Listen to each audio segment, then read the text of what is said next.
Gente, nós vamos começar nossos estudos sobre o tema do acampamento.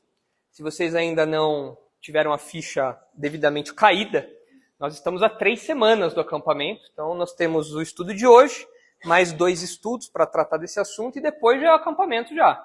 Então desde agora, se você ainda não está habituado a fazer esteira, algum exercício aí de resistência, é bom começar a fazer, porque você tem 3 semanas para chegar aí numa forma minimamente sobrevivível, né? O Cleiton tá aí para contar a história, quase morreu, né, Cleiton? 2 vezes, né? Várias pessoas quase morreram, teve gente que vomitou coisas azuis, nunca vi isso.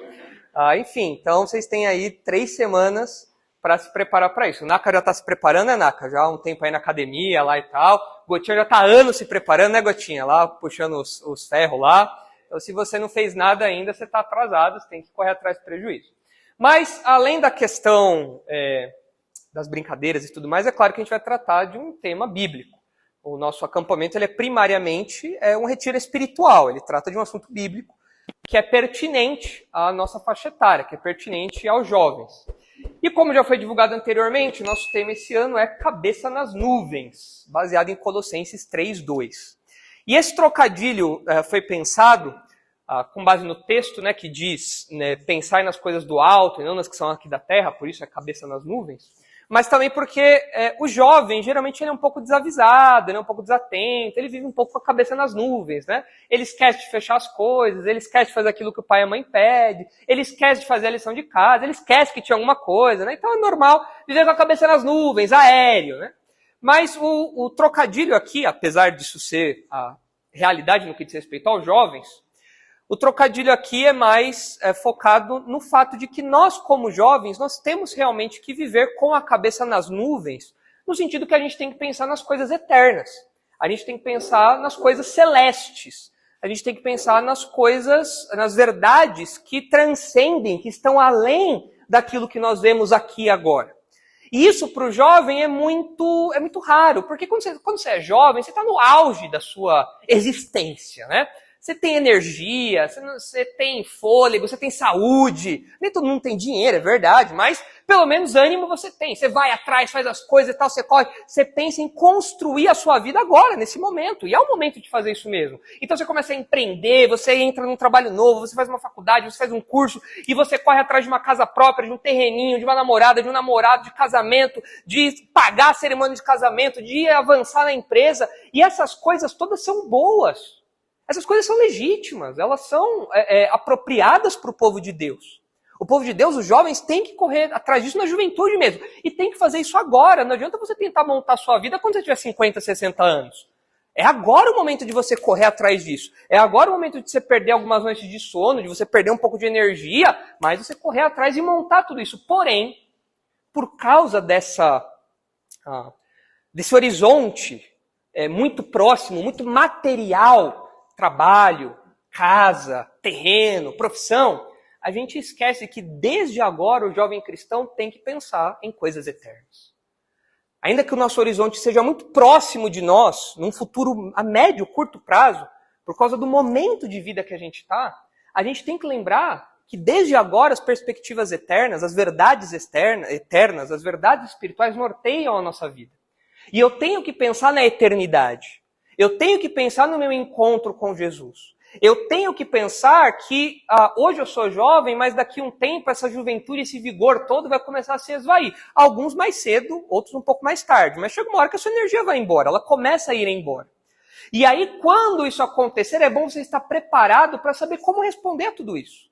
Você tem que lembrar de como tem que ser o comportamento do crente em qualquer circunstância, nos altos e nos baixos. Quando você tem vigor e quando você não tem vigor. Você tem que trazer essas realidades para agora. E muitas vezes o jovem, por conta dessa aceleração, essa coisa frenética, a gente não pensa nisso. Então, desde agora, o nosso desafio é manter a cabeça nas nuvens nesse sentido. De trazer as verdades celestes para a nossa vida hoje. De não focar só nas questões materiais. De não focar apenas nas nossas conquistas, que são boas, mas representam uma parte muito mínima da nossa existência. Nós não somos apenas pessoas que correm atrás de uma profissão. Não, nós somos crentes. E por causa disso a nossa vida é orientada de outro jeito, com outros princípios, com outros valores. Mas quando a gente olha para esse versículo aqui, que a gente vai estudar aí ao longo dos próximos dias, a pergunta que surge é: o que significa pensar nas coisas do alto? E é isso que a gente vai tentar responder nas próximas semanas. Então abra comigo sua Bíblia em Colossenses capítulo 3, versículo 1, onde a gente vai começar a tratar do assunto do nosso acampamento.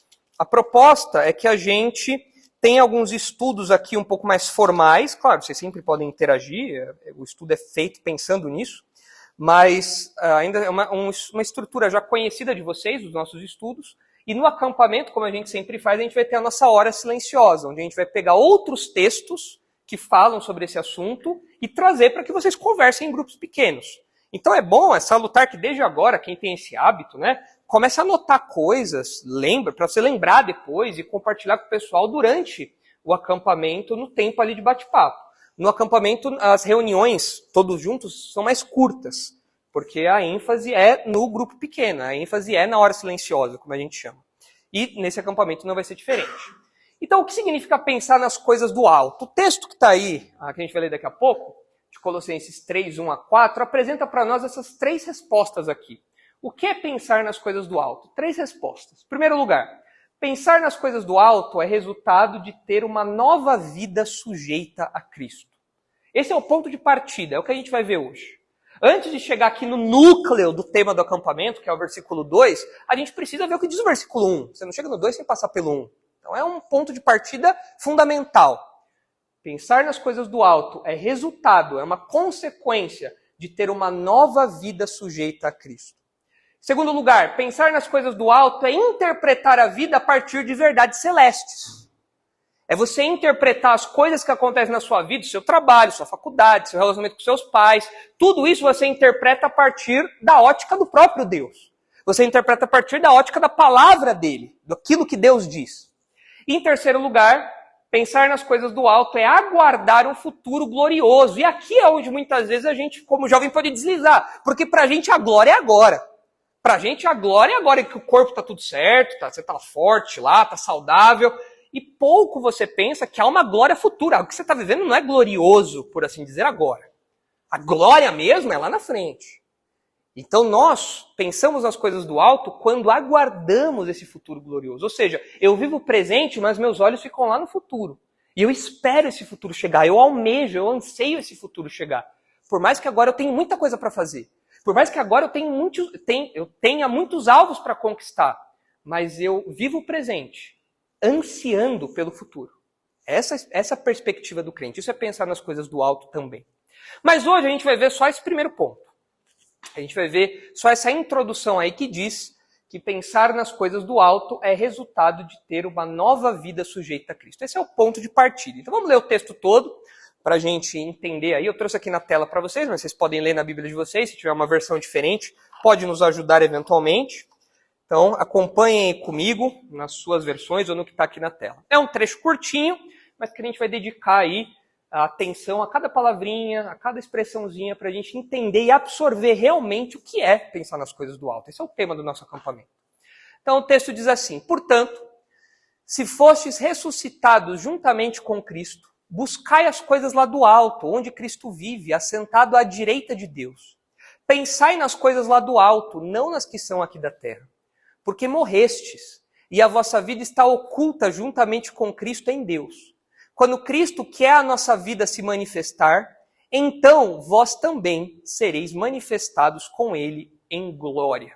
Então você pode perceber aí, de modo muito claro, a nossa divisão. O versículo 1, que é o que a gente vai ver hoje, fala que pensar nas coisas do alto é resultado de ter uma nova vida sujeita a Cristo. Não é só ter uma vida nova, é ter uma vida nova obediente a Jesus, sujeita à autoridade de Jesus. A segunda resposta aí sobre o que é pensar nas coisas do alto, no versículo 2, é que pensar nas coisas do alto é interpretar a vida a partir de verdades celestes. Tá aqui, a gente tem que pensar nas coisas do alto em contraste com as que são aqui da terra. E por fim, pensar nas coisas lá do alto é aguardar um futuro glorioso. Isso está aí nos versículos 3 e 4, porque fala do dia em que Jesus vai se manifestar. Quando ele vai voltar, quando ele vai aparecer para todo mundo, quando ele vai voltar a esta terra, quando esse evento acontecer, então algo vai acontecer conosco também. E nós aguardamos isso, nós vivemos o presente à luz desse evento futuro. Mas isso a gente vai ver mais para frente. Hoje a gente vai se contentar apenas em expor o primeiro ponto que diz que pensar nas coisas do alto é resultado de ter uma nova vida sujeita a Cristo. Isso está aí no versículo 1. Certo? Todos juntos até aqui? Questões? Não? Todo mundo na mesma marcha? Posso prosseguir? Posso entrar no primeiro ponto? Então tá bom. Muito bem, a primeira parada que a gente tem que fazer, como eu disse, a primeira parada do nosso estudo, fala sobre algo que aconteceu com todo cristão e moldou a sua vida para sempre. Se você já é cristão, você foi impactado, você foi transformado, algo aconteceu em você. E você nunca mais foi o mesmo. Desde então, desde aquele momento, a sua vida foi outra. A sua mente é outra, o seu coração é outro, os seus desejos são outros. Tudo da sua vida mudou, porque você foi renovado.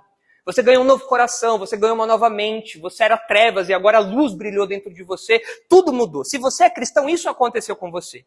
E esse texto fala sobre esse momento, sobre essa experiência, essa realidade que nós como crentes desfrutamos, essa transformação que envolveu e envolve todo o nosso ser. E o texto começa falando, portanto.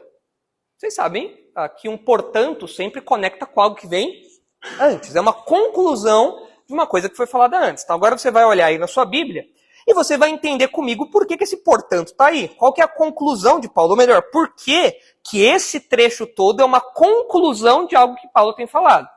Você tem em mente que o trecho que a gente está tratando aqui, ele serve como uma dobradiça. É uma dobradiça da carta como um todo. Até aqui, Paulo está falando bastante sobre teoria, por assim dizer. Mas a partir de agora, ele dá prática. O tema desse trecho todo é santificação na prática. É como ser santo.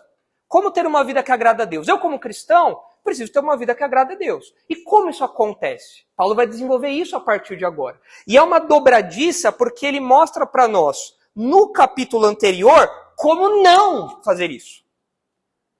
Existem pessoas que buscam santificação e não alcançam isso. Por quê? Porque alcançam de modo errado. Buscam isso de modo errado e por isso não alcançam. Se vocês olharem aí o capítulo 2, versículo 20, vocês vão ver. Olha só. Se morrestes com Cristo para os rudimentos do mundo, por que, como se vivesseis no mundo, vos sujeitais a ordenanças, não manuseis isso, não proves aquilo, não toques aquilo outro, segundo os preceitos e doutrinas dos homens? Pois que todas estas coisas com o uso se destroem.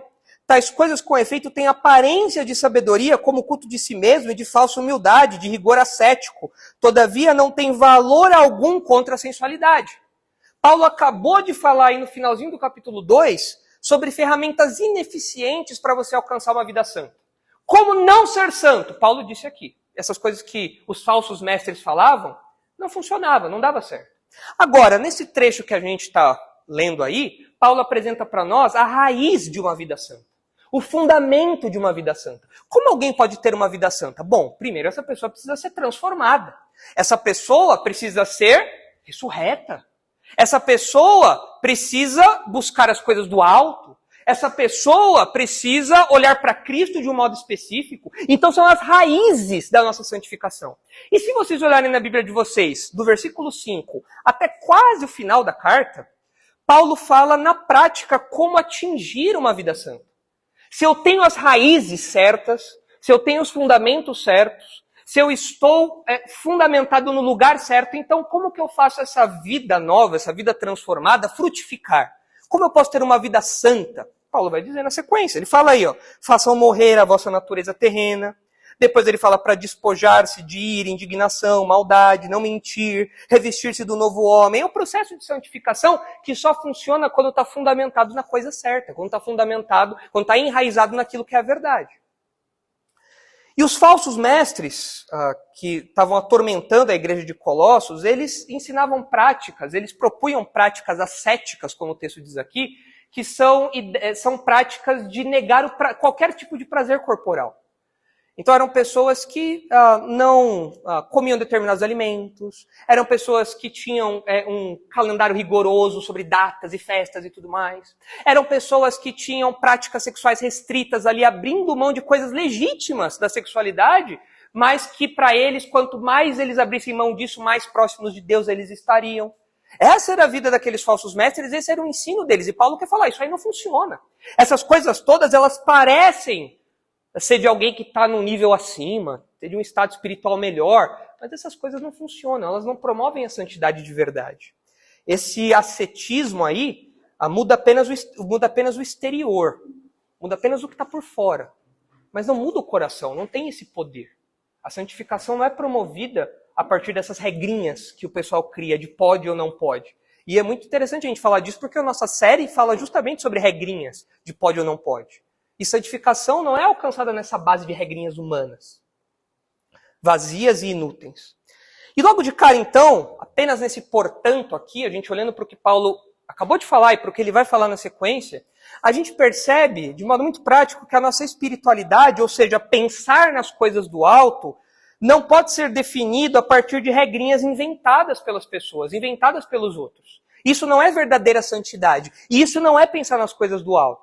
Alguém pode chegar assim e falar, sabe, pastor, eu cancelei minha Netflix, cancelei minha Amazon, cancelei HBO Plus, HBO Max, né? Cancelei meu HBO Max, cancelei meu Disney Plus, cancelei meu Spotify, cancelei tudo. Agora só The Chosen lá em casa.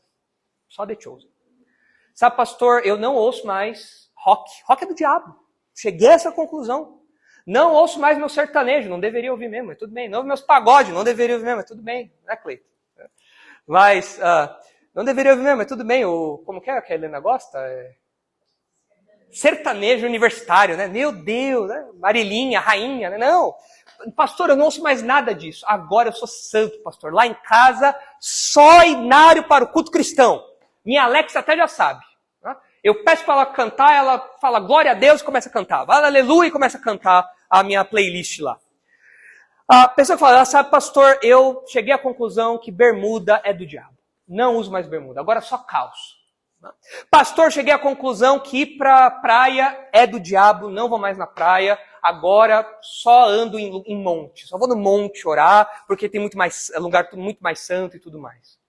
Essas coisas todas, elas podem ter uma aparência de piedade, mas Paulo fala que isso não é verdadeira espiritualidade. Paulo fala que isso não é eficaz na luta contra a carne. Isso não é eficaz contra os seus desejos. Isso não é pensar nas coisas do alto. Como não, pastor? Eu só estou ouvindo HCC, só estou assistindo The Chosen. Você já viu The Chosen, pastor? Não vi The Chosen ainda, mas sei lá. Isso é pensar nas coisas do alto para você, lamento. Pensar nas coisas do alto vai muito além de regrinhas, de pode ou não pode. Pensar nas coisas do alto envolve algo interior. Envolve todo modo de vida, e não apenas regrinhas que as pessoas inventaram de pode ou não pode. A nossa espiritualidade, se ela é feita desse modo, ela não está enraizada na verdade, portanto ela não tem eficácia. Se você tem problema com lascívia, com imoralidade, você pode criar várias regrinhas do tipo, olha, eu vou colocar bloqueadores no meu celular, vou colocar bloqueador no meu computador para barrar sites, eu vou cronometrar quanto tempo eu vou no banho, eu vou cronometrar quanto tempo eu fico exposto a tal coisa, eu vou ser rigoroso com isso, vou criar várias regras, tudo bem, mas pode ser que isso não vai funcionar em nada. Porque se isso existe por si só, se isso não está enraizado na verdade, isso não vai te levar a lugar nenhum. Isso pode te tornar até um legalista. E pior, essas lutas que não podem ser vencidas como regrinhas, você vai chegar à conclusão que a sua carne ela vai dar um jeito de driblar tudo isso. Você coloca um super código no seu computador, você coloca lá uma mega senha no seu computador, e toda vez que você vê um site lá que você não deve, você tem que digitar aquela senha, você fala, não, toda vez que eu for fazer isso, eu vou ficar cansado, eu não vou querer digitar aquela senha, eu vou desistir do pecado. Você vai descobrir que a sua natureza pecaminosa vai dar um jeito de driblar aquilo. Vai baixar uma extensão do Google Chrome, vai abrir uma aba anônima, vai dar um jeito de driblar aquilo. A nossa natureza pecaminosa é criativa. A nossa natureza pecaminosa é muito eficaz em como nos levar ao pecado e driblar as barreiras artificiais que nós colocamos. E pior, pode ser até mesmo que você use essas regrinhas todas para promover um orgulho próprio. E isso é pecado também. Essas regrinhas podem te levar a um estado de aparente superioridade. Olha só aí os falsos mestres como eles falavam de si mesmos. Olha daí o versículo 18. Olha só. Ninguém se faça árbitro contra vós outros, pretextando humildade e culto dos anjos, baseando-se em visões, enfatuado, sem motivo algum na sua mente carnal. Tem alguma versão diferente aí para esse enfatuado? NVT, NVI. Tem alguma versão aí diferente do versículo 18? Inutilmente, o que mais? Tem alguma outra versão aí? Inchado. A ideia de alguém inflado. Lembra do Super Mario? Quando você comia o balãozinho e ele e ficava inflado assim, né? A gente usa a figura do ego inflado. Por que a gente fala do ego inflado? Porque o nosso ego, quando a gente é orgulhoso, o que acontece com o nosso ego? A gente vira o Super Mario, né? E fica, como eu sou bom, né? Os falsos mestres usavam todas essas regrinhas para falar, olha como nós somos top. A gente está por cima da carniça. A gente é de outra estirpe espiritual. Ou seja, aquelas regrinhas que serviam para promover a santidade e no final das contas promoviam o orgulho. Então regrinhas não valem. Pensar nas coisas do alto não é criar uma série de regrinhas na sua mente. Você deve sim pensar em modos práticos de fugir do seu pecado, abandonar o seu pecado. Mas se isso não estiver enraizado na verdade, isso não vai te levar a lugar nenhum. Pode te levar até um lugar pior do que você está agora.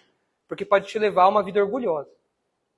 Mas olha só como o texto continua. Portanto, se vocês foram ressuscitados juntamente com Cristo, esse ser aqui não é um ser de dúvida. Paulo não está questionando a salvação daquelas pessoas. Esse ser aqui é um ser retórico. Paulo está argumentando com eles. Paulo está falando, a gente poderia traduzir da seguinte maneira. Ao invés do ser, você poderia colocar assim, visto que vocês ressuscitaram com Cristo, já que vocês ressuscitaram com Cristo, considerando que vocês ressuscitaram com Cristo.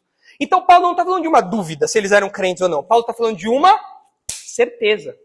Quem é crente, e é o caso de vocês, já foi ressuscitado com Cristo, juntamente com Cristo. É evidente que Paulo está falando aqui de uma figura de linguagem para ilustrar o que aconteceu na nossa vida espiritual. O que aconteceu na nossa vida espiritual? Nós não literalmente morremos e ressuscitamos. Literalmente isso não aconteceu conosco. Por isso que é uma figura de linguagem. É uma figura de linguagem para retratar a nossa vida espiritual.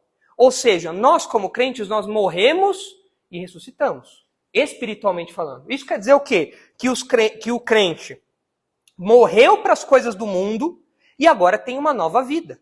E vocês devem se lembrar justamente que o nosso ponto aqui fala disso. Que pensar nas coisas do alto é resultado de uma nova vida. De ter sido ressuscitado. Isso é fundamental, é a primeira parada. Você precisa ter certeza que você tem uma nova vida. Se você não tem essa certeza, você tem que tirar essa dúvida hoje, agora. Porque senão tudo demais vai estar nublado também. Você precisa ter essa garantia de que você tem uma nova vida, de que você foi ressuscitado juntamente com Cristo. Olha só o que diz aí o versículo 3, que a gente vai estudar mais para frente. Porque vocês morreram. É claro que não é literal, nós não morremos literalmente. Mas Paulo está falando de uma realidade espiritual. Agora pergunta, só porque é espiritual é imaginário? Não. Nós sabemos que existe uma realidade espiritual e ela é real, tanto quanto a realidade material. A diferença é que nós não vemos, mas nós experimentamos, nós temos uma alma, nós estudamos isso há poucas semanas. Então, quando fala que nós morremos, essa figura fala que de fato aconteceu algo na nossa vida, no nosso interior. E o quê? Nós morremos para o mundo. Nós morremos para as coisas do mundo. Nós morremos para os nossos desejos pecaminosos. Nós temos agora uma nova vida. Olha o que ele fala aí, no capítulo 2, no versículo 12. Olha como essa ilustração é forte. E Paulo fala dela várias vezes.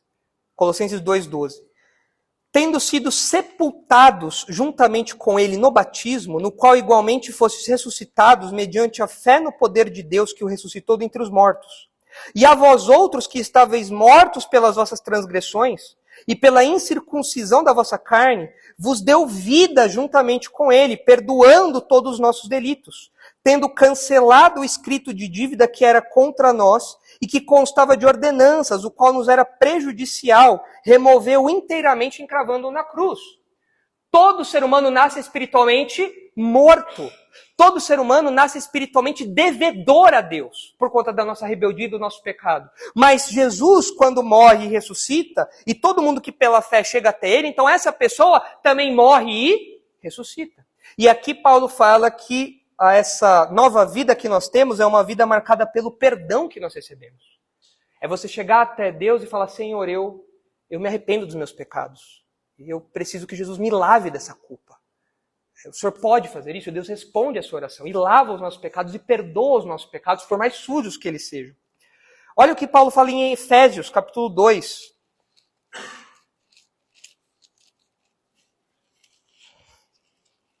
Efésios 2, 1.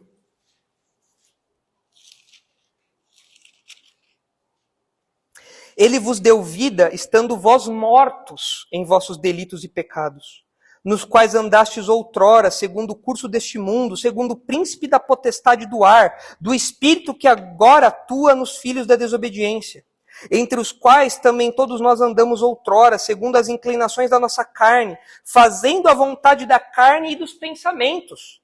E éramos, por natureza, filhos da ira, como também os demais. Mas Deus, sendo rico em misericórdia, por causa do grande amor com que nos amou, e estando nós mortos em nossos delitos, nos deu vida juntamente com Cristo. Pela graça sois salvos. E juntamente com Ele nos ressuscitou, e nos fez assentar nos lugares celestiais em Cristo Jesus. Ou seja, Deus nos concedeu bênçãos espirituais. Nós estávamos mortos, mas Ele nos deu vida.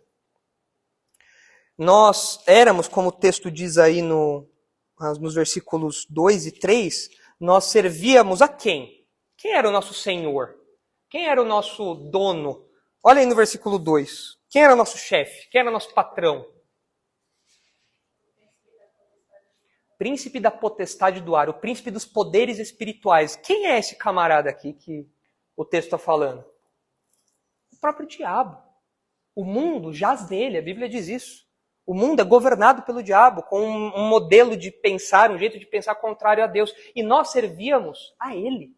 Ele mandava e nós obedecíamos. E mais, nós tínhamos um gerente. Além do chefão, ele tinha um gerente. Quem era o nosso gerente aí? Olha no versículo 3. Quem é que mandava na gente também? Além do diabo que comandava, que comanda todo indivíduo longe de Deus, e um dia nos comandou também, a quem nós obedecíamos também? A nossa própria carne. As nossas próprias inclinações. Mas nós morremos para tudo isso. E tudo isso virou passado. Porque agora nós temos uma nova vida. Nós fomos ressuscitados com Cristo. Nós morremos para tudo isso. Nós morremos para os nossos desejos. Nós morremos para as nossas inclinações. Nós morremos para esse chefe. Nós pegamos a nossa carta de demissão, eu não te sirvo mais. Nós chegamos para o nosso gerente e falamos, eu não te obedeço mais. Agora eu tenho um novo chefe. Agora eu tenho um novo Senhor. Eu tenho uma nova vida. Algo aconteceu dentro de mim e mudou tudo isso. Olha o que diz Gálatas 2:20. Se você ainda não é crente, você ainda serve ao diabo, você ainda é escravo do pecado, você ainda vive no império das trevas. Gálatas 2:20 diz assim, logo, já não sou eu quem vive, mas Cristo vive em mim. E esse viver que agora tenho na carne, vivo pela fé no Filho de Deus, que me amou e a si mesmo se entregou por mim. Notem aqui que Paulo fala de uma espécie de vida compartilhada. Ele fala que a vida dele agora, ele não vive por si próprio. Ele não vive de acordo com seus próprios desejos. Quem é que vive por meio de Paulo? Ou quem é que manda na vida de Paulo aí no texto? Quem? Jesus. Jesus vive em mim. Eu quero que as minhas palavras sejam palavras de Jesus. Eu quero que a minha mão se levante com a vontade de Jesus. Eu quero que os meus pés andem onde Jesus quer que eu vá. Eu quero que a minha mente pense o que Jesus quer pensar. A minha vida agora é compartilhada com Ele. Eu quero compartilhar nas redes sociais o que Jesus compartilharia. Eu quero assistir o que Jesus assistia. Eu quero ter amigos que Jesus teria. Por quê? A vida não é mais minha. Agora não sou eu sozinho. Não. Agora Cristo vive em mim. A minha existência nesse mundo não é mais solitária. Agora Cristo vive em mim. Eu quero que Ele faça tudo por meio de mim. Olha também Romanos, capítulo 6. Romanos 6:3. Ou porventura ignorais que todos nós que fomos batizados com Cristo, fomos batizados na sua morte. Que batizados não é batizado na água, não. É ser imerso, tá? Na morte de Cristo. Fazer parte da morte de Cristo e fazer parte da sua ressurreição. Fomos, pois, sepultados com Ele na morte pelo batismo, para que, como Cristo foi ressuscitado dentre os mortos pela glória do Pai, assim também andemos nós em novidade de vida, uma vida nova. E olha o que Paulo fala no versículo 11. Assim também vós considerai-vos mortos para o pecado, mas vivos para Deus em Cristo Jesus. Não reine, portanto, o pecado em vosso corpo mortal, de maneira que obedeçais às suas paixões, nem ofereçais cada um os membros do seu corpo ao pecado como instrumentos de iniquidade, mas oferecei-vos a Deus como ressurretos dentre os mortos, e os vossos membros a Deus como instrumentos de justiça, porque o pecado não terá domínio sobre vós, pois não estáis debaixo da lei, e sim da graça. Nós morremos para o pecado. Nós não obedecemos mais o pecado. Então agora a minha mão não serve mais o pecado. Meu pé não serve mais o pecado. Minha boca não serve mais o pecado. Meus olhos não servem mais o pecado. Minha mente não serve mais o pecado. Cada parte do meu corpo agora tem que servir à justiça. Porque agora ela não pertence mais a mim. Ela pertence a Cristo. Eu tenho uma nova vida. Eu estou morto para o pecado, mas vivo para Jesus e por causa de Jesus. E lá em Colossenses mesmo, se vocês olharem o capítulo 2, os versículos 6 e 7, vocês vão ver que essa nova vida que nós temos, ela é moldada e nutrida por Jesus. Totalmente dependente de Jesus. Ele é que molda e que nutre. Ele é que apara e dá vida. Olha só, 2,6. Colossenses 2,6. Ora, como recebestes Cristo Jesus, o Senhor, assim andai nele. Nele radicados. O que quer dizer nele radicados? Tem alguma outra tradução aí? Enraizados. Arraigados. Isso, neles firmados. E edificados. E confirmados na fé. Tal como fostes instruídos, crescendo em ações de graças. Então o crente cresce porque ele está fincado, enraizado, fundamentado em Jesus. E isso significa ter uma nova vida. Uma vida que é nutrida e moldada por Ele. Isso é importante para nós, porque fala da nossa união com Cristo. Quando nós éramos incrédulos, nós estávamos afastados de Jesus. Mas agora, por causa da fé, por causa da nossa conversão, nós somos um com Jesus. Nós estamos unidos com Jesus. A vida dele passou a ser a nossa vida. E essa unidade nos ajuda do modo como a gente vive a nossa santificação. Nós vencemos as batalhas na nossa santificação, na nossa luta pela santidade, não pelo nosso próprio esforço. Porque senão a gente voltaria para as regrinhas. Nós vencemos as batalhas contra o nosso pecado porque nós estamos unidos a quem? A Cristo. É Ele que nos dá a vitória sobre todas essas coisas. E é estando próximos dele que nós conseguimos isso. Não é à toa que quanto mais nós nos afastamos do Senhor, nunca deixamos de ser seus filhos, mas quanto mais nós nos afastamos de Jesus, mais nos afastamos das coisas de Deus, nós enfraquecemos. Porque essa unidade começa a essa unidade, ela não deixa de existir, mas ela começa a ficar nublada. Nós esquecemos que somos um com Jesus. Jesus vive em nós. Como que Jesus vive em nós? Respondam para mim. Como que Jesus vive em nós? Jesus não está no céu? Ele fala aqui, onde Cristo vive. Então, ele vive em nós ou ele vive no céu? Por meio do Espírito Santo. O Espírito Santo habita em você quanto tempo por dia? Quanto tempo? 24 horas por dia. Quantos dias da semana? 7 dias da semana, o tempo todo. E é por meio do Espírito Santo que Cristo te nutre. É por meio do Espírito Santo que ele te ajuda a vencer os pecados. É por meio do Espírito Santo que ele te ajuda a avançar, a crescer na vida cristã. E você tem que lembrar dessa verdade, que você é um com Cristo. Olha só como Paulo aplica isso em 1 Coríntios capítulo 6.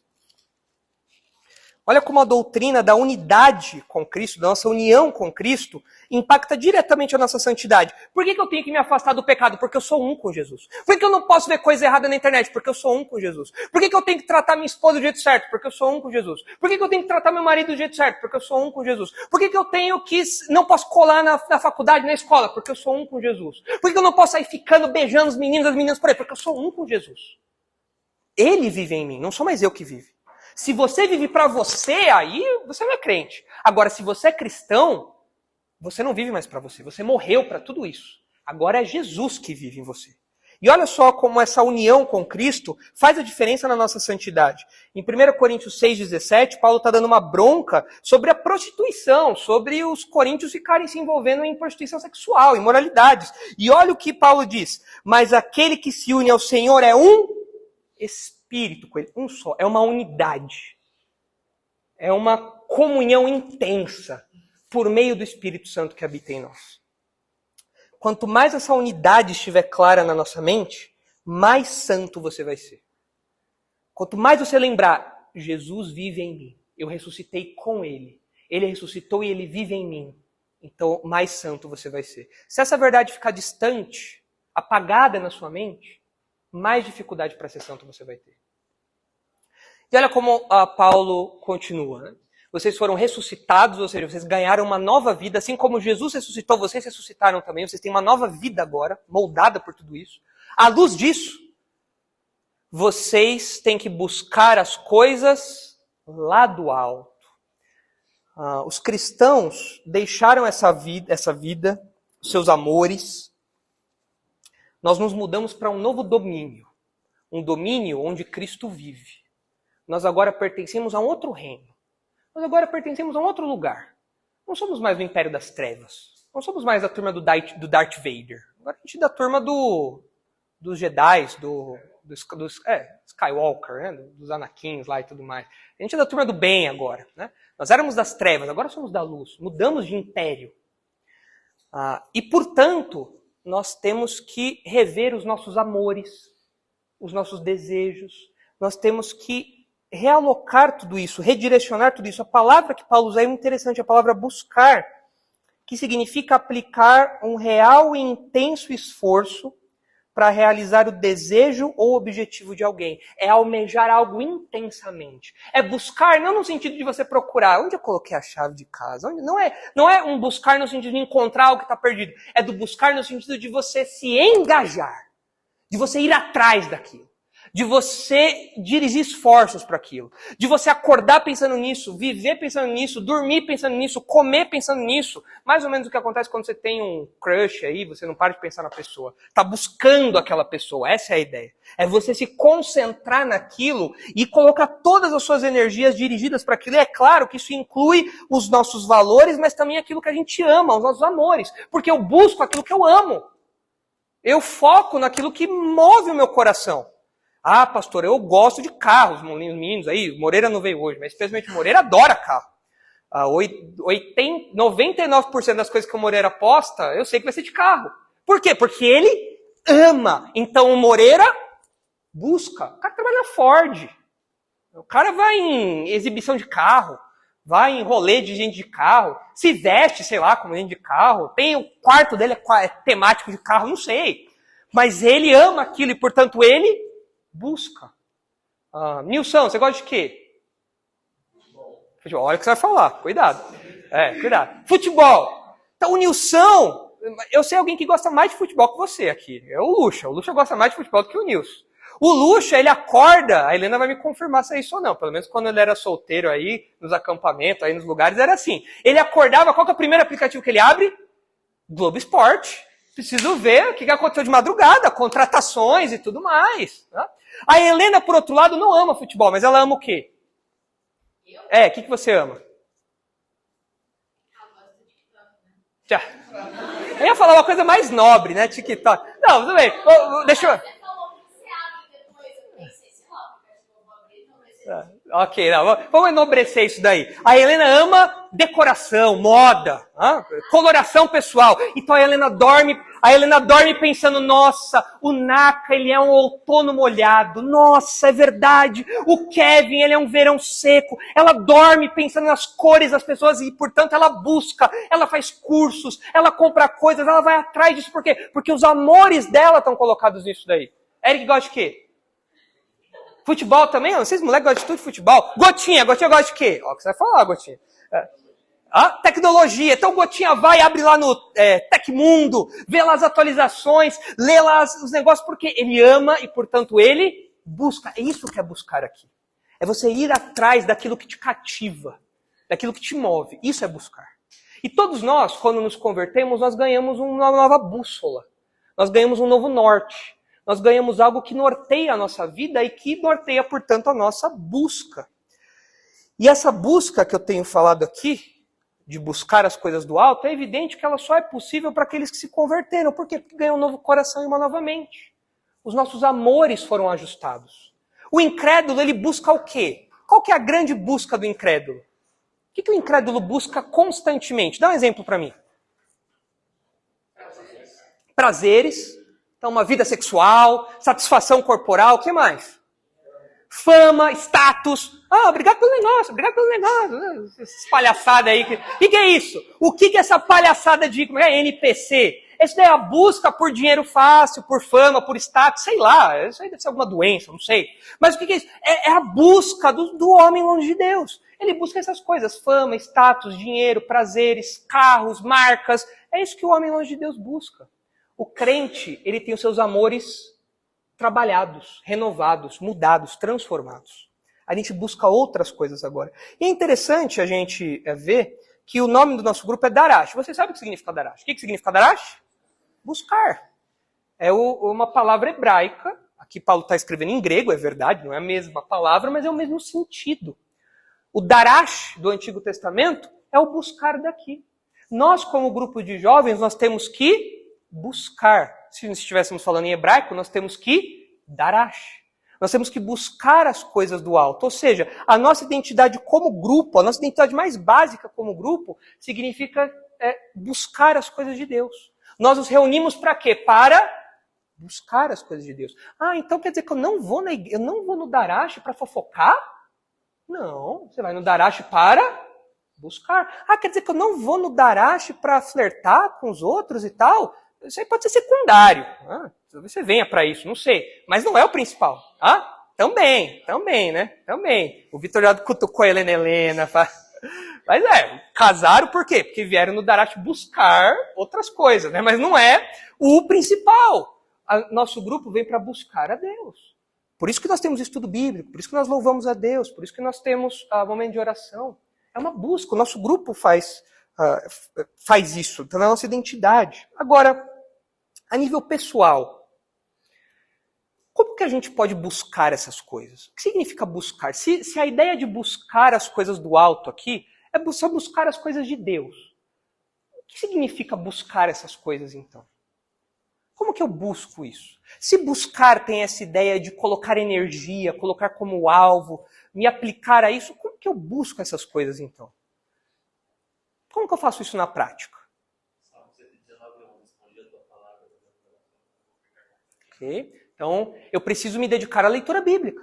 Buscar a Deus passa por conhecê-lo. E por onde eu posso conhecer a Deus? Pela Bíblia. Ok? O que mais?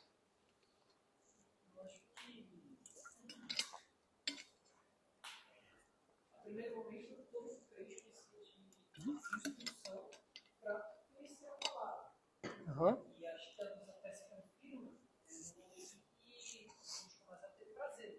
Uhum. Okay.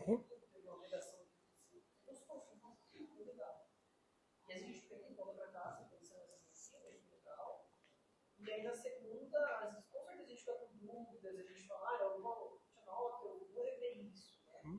E eu acho que a gente trazendo esses pensamentos que já veio do interesse natural por nós dos crentes, a gente sustentar essa dúvida. Então, buscar envolve meditar. Não só conhecer, ouvir, mas meditar. Ok. Talvez não fugir, né? Mas, além disso, de um horário de dia de leitura. E aí, você pôs um horário, você pôs um compromisso. Então, assumir um compromisso pessoal de ter contato com a Bíblia. Okay. Colocar as coisas de Deus na sua agenda. Isso é importante? Você vai buscar Deus? Também. É buscar Deus também, né? Falar, olha, eu vou dedicar um tempo para ler a Bíblia, eu vou dedicar um tempo para orar, vou dedicar um tempo para estar na igreja com os irmãos. Isso é buscar as coisas do alto? O que mais? Como mais eu posso buscar as coisas lá do alto? Oi? Se juntar a outros crentes, então nós temos os mesmos interesses, os mesmos alvos, nós vamos para o mesmo lugar e eu quero estar com eles para usar meus dons, para que eles sejam edificados, eu seja edificado também. Então isso é buscar as coisas do alto, ok? O que mais? Nossa vida tem que ser um devocional eterno, vamos dizer assim. Uhum. Você tem em mente o que a gente lê, o que a gente Uhum. É uma reflexão constante. É eu lembrar o tempo todo. Eu li de manhã, mas estou pensando nisso no dia seguinte, depois, no outro, ruminando tudo aquilo. Ok? Que mais? Que mais? Saindo agora da leitura bíblica, como que eu busco as coisas do alto? Tem algumas coisas meio básicas que vocês estão deixando passar aí. Hã? eu só ouço música cristã, mas também é estranho não ouvir. Ok. Então buscar uma literatura, uma arte que eleve nossos pensamentos a Deus. Ok. O que mais? Oração. Oração é fundamental. O que mais? Comunhão. O que mais? Hã? Trabalhar na igreja, buscar as coisas do alto. E esse buscar aqui, como eu falei para vocês, envolve interesse, engajamento. Então é se engajar nessas coisas. Não é só cumprir uma escalinha uma vez ou outra. Não, tá ali, vestir a camisa e bora lá, arregaçar a manga e vamos trabalhar. O que mais? Isso, Sofia, essa era uma coisa que eu falei. Ninguém vai falar isso, tem que falar. Como eu busco as coisas do alto? Eu luto contra o meu pecado. Paulo não está falando sobre santificação? Esse não é o assunto maior que ele está tratando? Então, como eu busco as coisas do alto? Quando eu paro de pensar na minha carne, no meu desejo, no meu pecado, e eu passo a pensar em santidade, na luta contra o pecado, e me esforço para isso. Então a gente aprende que essa busca é uma busca que vai custar muito ou pouco para a gente. Vai custar tudo. Vai custar tudo. Essa busca é uma busca integral. Ou você busca 100% disso, e isso vai orientar todas as áreas da sua vida, ou não vai ser suficiente. Se é pela metade, então não é nada. É uma busca integral. Buscar as coisas do alto é integral. Por quê? Porque nós morremos para as outras coisas. E não é metade da minha natureza que morreu. Não é metade do Nicolas que morreu. É o Nicolas pecador inteiro que foi sepultado e ressuscitou para uma nova vida. Mas vamos caminhar mais um pouquinho aí.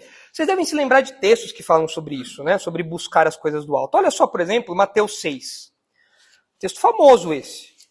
E aparece aí a mesma palavrinha. Olha só, Mateus 6:33. Jesus está falando sobre ansiedade, sobre viver roendo as unhas. Ai, será que eu vou ter que comer amanhã? Ai, será que amanhã a bolsa vai estar lá em cima, a bolsa vai estar lá embaixo? Ai, será que eu vou conseguir fazer isso, fazer aquilo? A pessoa que vive assim, ela está buscando as coisas de Deus? Não. Porque olha aqui o que o texto diz. Mateus 6:33. Buscai, pois, em primeiro lugar o seu reino. Jesus está falando aqui de prioridades. É errado eu buscar uma condição financeira melhor? Não. É errado eu buscar ter um carrinho bom, uma roupa boa, me vestir bem, tipo o pastor Nicolas, assim, né? Vestir sempre na estica, né? É errado isso? Não, é até bom. Se vestir igual a mim, ótimo. É casado, etc. Tudo bem na sua vida, né? Mas isso tem que ser a minha prioridade? Nunca. Tanto que Jesus fala, busquem em primeiro lugar o reino de Deus. O que é buscar o reino de Deus e a sua justiça? É buscar os valores do reino. É buscar o amor cristão, é buscar a paz cristã, é buscar a misericórdia, a graça, é pegar tudo isso e colocar em prática na vida. É viver o reino de Deus agora. É eu viver como um cidadão do reino. Como vive um cidadão do reino? Ele tem uma identidade.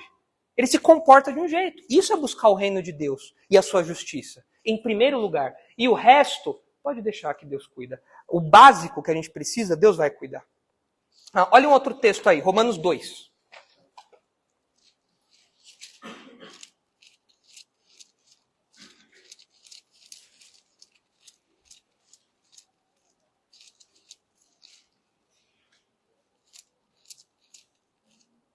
Romanos 2:7. Aqui está falando dos crentes e dos incrédulos, do juízo de Deus contra os incrédulos e da vida dos crentes. Olha só. Deus vai retribuir a cada um segundo o seu procedimento e olha só, a vida eterna aos que, perseverando em fazer o bem, são os crentes. Aqueles que, perseverando em fazer o que é certo, o que é agradável a Deus, procuram glória, honra e incorruptibilidade, ou seja, buscam as coisas de Deus, buscam as coisas do céu, se guiam não pelos valores daqui, os valores daqui são corruptíveis e corruptos, os valores daqui não têm glória, os valores daqui são passageiros, mas o crente não busca esses valores, ele busca honra, glória e incorruptibilidade, os valores estão lá em cima, não estão aqui embaixo. O que norteia o tipo de roupa que eu visto não é o status que o MC fulano dá ou não, não, isso daí pouco me interessa. O tipo de coisa que você tem que falar, olha, a moda tá falar isso. Pouco me interessa se a moda é essa. Os meus valores são outros. Eu busco honra, glória e incorruptibilidade. Eu busco aquilo que é certo, aquilo que honra, aquilo que é honroso, aquilo que é digno e aquilo que não se corrompe, que não se deteriora. Valores eternos. E olha Filipenses 2. Olha um outro exemplo prático, muito legal que Paulo dá aí para nós. Filipenses 2,19. Olha só. Espero, porém, no Senhor mandar-vos Timóteo o mais breve possível, a fim de que eu me sinta animado também, tendo conhecimento da vossa situação. Porque a ninguém tenho de igual sentimento, que sinceramente cuide dos vossos interesses, pois todos eles buscam o que é o seu próprio, não o que é de Cristo Jesus. Timóteo era alguém que se preocupava só com as coisas dele? Não. Ele se preocupava com as coisas de Cristo. O que é se preocupar com as coisas de Cristo nesse contexto aqui? Ele se preocupava com a saúde dos irmãos, a saúde espiritual dos irmãos, a vida da igreja, a vida do apóstolo Paulo. Ele fazia as coisas para Jesus. Você já parou para fazer o exercício de estar fazendo uma coisa que você não quer fazer, ou ser chamado a fazer uma coisa que você não quer fazer, e aí você tem que lembrar para quem você está fazendo isso? Eu não estou fazendo isso para mim. O pastor pediu para varrer o salão. Nossa, mas eu não quero varrer o salão. Eu não estou fazendo isso para o pastor Nicolas, eu estou fazendo isso para... É o interesse de Cristo. Eu estou fazendo isso para Ele. Eu estou buscando as coisas dele. Eu não estou preocupado só com o meu conforto, só com os meus interesses. Por que eu estou ajudando o Naka? Por que eu estou ajudando o Kevin nisso daqui? Por que eu estou fazendo isso? Eu estou fazendo isso porque eu não estou buscando os meus interesses, eu estou buscando os interesses de Cristo. Não é a minha vontade, é a vontade dele através de mim, expressa em mim. Enfim, o que você tem buscado, né? O que orienta a sua agenda, o que satisfaz seu coração, o que você busca na internet, nas redes sociais, o que você faz aqui na igreja, tudo isso vai nortear, vai dizer, expressar o que você está buscando. Tudo aquilo que você compartilha, fala do seu coração. Eu só compartilho coisa de time, só coisa de esporte e tal, essa é a minha vida. Está buscando só isso? Então eu acho que você precisa rever algumas coisas da sua mente, do seu coração. Eu acho que você tem que ponderar melhor. Ser cristão envolve outras prioridades. É buscar as coisas do alto. Você pode compartilhar essas coisas, mas isso é o que dá sentido à sua vida? Isso é o que norteia? Você acorda e dorme pensando nisso? Talvez você precise avaliar sua conversão para ver se você tem um novo coração de fato. E o texto termina falando que Jesus vive assentado à direita de Deus lá no alto, lá no céu. Nós sabemos que depois que Jesus morreu e ressuscitou, ele ficou um tempo aqui ainda com seus discípulos e depois ele foi levado aos céus, na sua ascensão. E o texto fala que ele está assentado à direita de Deus. Desde o Antigo Testamento, vocês podem ver lá depois o Salmo 110, fala-se do Messias como aquele que ocupa um lugar de privilégio, um lugar de honra e de autoridade. Sentar-se à direita de Deus refere-se a uma posição de honra e autoridade. Isso traz algumas implicações. Jesus estar nessa posição de autoridade, talvez você fale, não, mas peraí, Jesus é Deus, ele sempre esteve numa posição de honra e autoridade. É verdade, mas agora ele é o Deus homem. Agora ele é o Deus que completou a sua obra e ganhou o direito, por assim dizer, de restaurar tudo pelo seu poder. Ele tem agora essa autoridade. Tanto que no final do Evangelho de Mateus, o que é dito lá? Toda autoridade me foi dada nos céus e na terra. Por quê? Porque eu completei a obra messiânica. Eu sou o salvador do universo agora. E agora eu me assento ao lado direito do Pai, como expressão desse privilégio, dessa autoridade. Tanto que nós somos beneficiados por isso. Jesus intercede por nós, porque ele está ao lado do Pai. Várias coisas. A Bíblia apresenta vários benefícios disso. Mas aqui, o texto está falando de autoridade. Porque os camaradas lá de Colossos, os falsos mestres lá, eles estavam atacando a autoridade de Jesus, a divindade de Jesus. E Paulo fala, não, Jesus é divino. E ele tem toda a autoridade. Ele está sentado à direita de Deus. Ele é o verdadeiro Messias. Isso nos lembra das implicações que toda a criação está plenamente sujeita a ele. Ele tem toda a autoridade. Tudo. 1 Pedro fala que tudo que existe foi colocado sob a autoridade dele. Os anjos, potestades, autoridades, tudo. Ele é rei sobre todo o universo, o rei homem, o rei Messias, sobre todo o universo. E, por ele estar lá à direita de Deus, nós, como crentes, temos todos os recursos que precisamos para a nossa vida espiritual. Tudo. Pedro fala que nós recebemos dele tudo o que precisamos para a vida e para a piedade. Então, ele estar lá é para nós um benefício imenso, mas também nos lembra de uma realidade de sujeição que precisamos ter a ele. Ele está sentado à direita do Pai. Ele tem autoridade sobre toda a criação. E se vocês olharem aí todo o trecho, vocês vão ver que Paulo enfatiza a posição de Jesus várias vezes. Ele fala de Cristo, pelo menos 4 vezes. Ó. Cristo aparece aqui, aparece aqui, aparece aqui, aparece aqui, não Cristo, mas ele, uma referência a ele. Ou seja, Paulo está falando que quem tem autoridade, quem é o centro, quem é o foco, sou eu sou você? Não.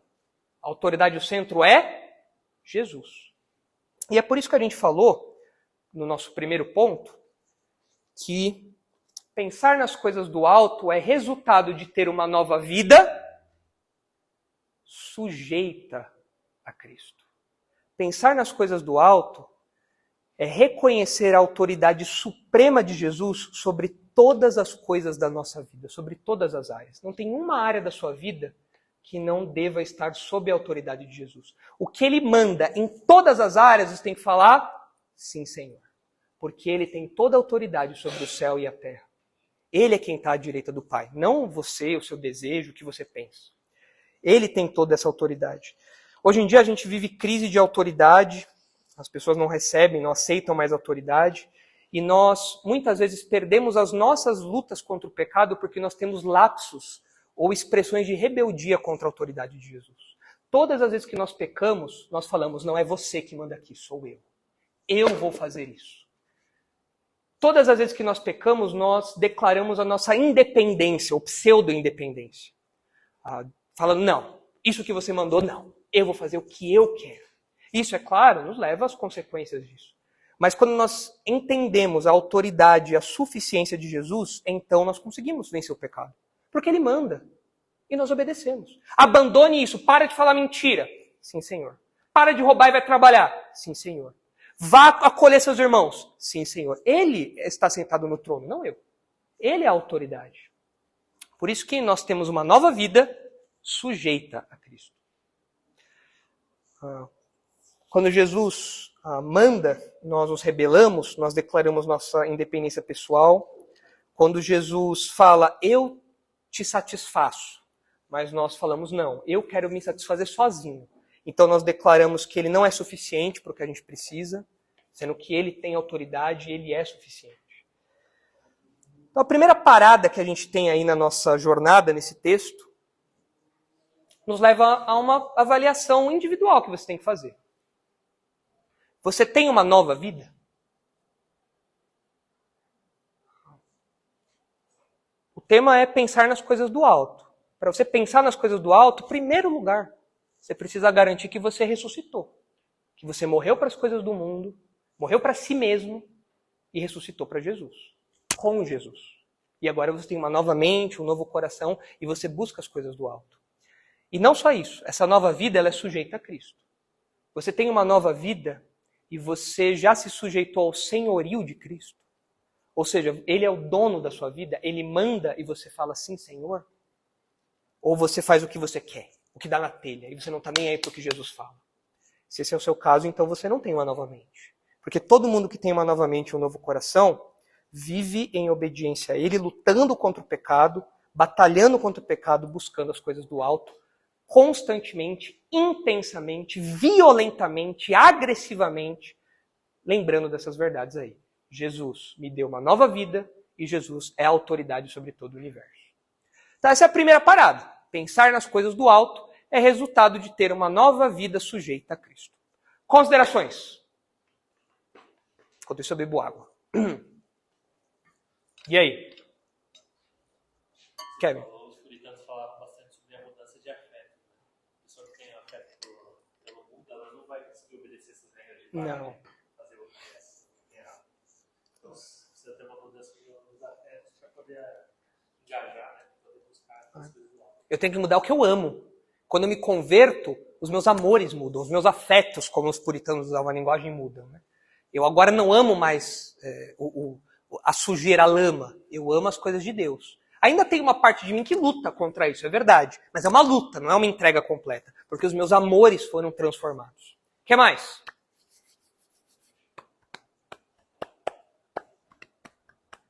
Todo mundo aqui tem uma nova vida já? Sim? Todo mundo aqui tem uma nova vida sujeita a Cristo?